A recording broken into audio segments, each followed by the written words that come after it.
राजस्थान की कांग्रेस में अगर वैसे देखा जाए तो सही चल रहा है, लेकिन अगर अंदरूनी तौर पे देखा जाए तो आप ये कह सकते हो कि कुछ भी सही नहीं चल रहा है।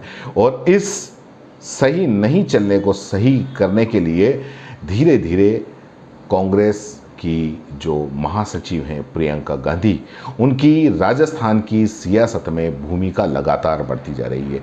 पिछले साल कांग्रेस के सियासी संकट का समाधान कराने को लेकर राजस्थान के प्रशासनिक फैसले भी प्रियंका गांधी के इशारे पर होना शुरू हो गए। राज्य के बेरोजगार प्रियंका गांधी से लखनऊ में मिले, जिसके बाद गुरुवार को कैबिनेट ने अचानक कंप्यूटर शिक्षकों को नियमित करने का फैसला कर लिया। इससे संकेत ये मिल रहे हैं कि आने वाले दिनों में सियासी फैसलों में प्रियंका गांधी के तय फार्मूले के आधार पर ही कुछ।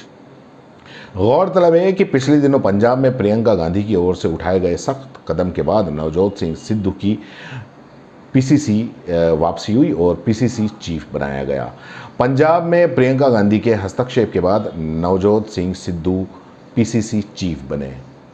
और इधर पिछली सरकार सचिन पायलट के समर्थक विधायकों के साथ मानेसर चले गए थे, जिससे राज्य में सियासी संकट खड़ा हो गया था और ये संकट करीब 1 महीने तक चला था। प्रियंका गांधी के हस्तक्षेप के बाद ही सचिन पायलट की वापसी हुई। मामला सुलझाने के लिए एक सुलह कमेटी बनी।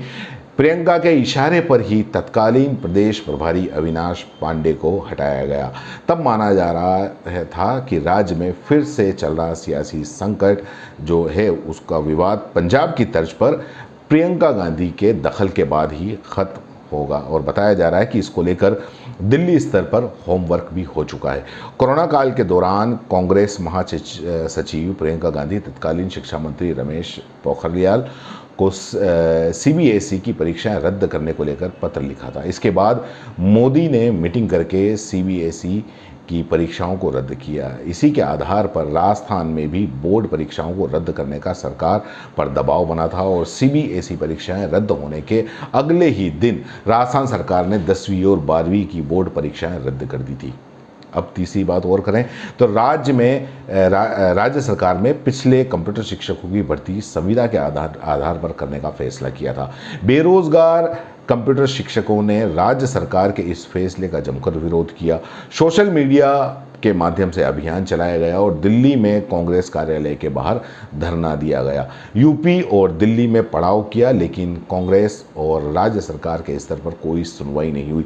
ऐसे में बेरोजगार मजबूर होकर लखनऊ जाकर प्रियंका गांधी से मिले। उसके चंद दिन के अंदर ही अब कैबिनेट को कंप्यूटर शिक्षकों की नियमित भर्ती का फैसला करना पड़ा। तो इन सारी घटनाओं से ये माना जा सकता है कि राजस्थान के चाहे कांग्रेस पार्टी के अंदर हो या प्रशासनिक नियुक्तियां में कहा जाए तो प्रियंका गांधी का दबाव या प्रियंका गांधी का वर्चस्व बढ़ रहा है। और ऐसा माना जा रहा है कि प्रियंका गांधी ही राजस्थान के इस सियासी संकट से इसको बाहर निकाल कर लेके आएंगी।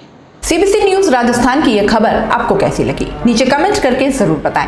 अगर आप YouTube पर देख रहे हैं तो सीबीसी न्यूज का चैनल सब्सक्राइब करिए, पास में दिख रहे बेल आइकन को भी दबाइए ताकि जब भी हम आपके लिए कोई खबर कोई जानकारी लेकर आए तो सबसे पहले आपके पास नोटिफिकेशन पहुंचे। अगर आप Facebook पर देख रहे हैं तो सीबीसी न्यूज का पेज लाइक करिए। अगर आप Instagram पर देख रहे हैं तो आप हमें फॉलो कर सकते हैं।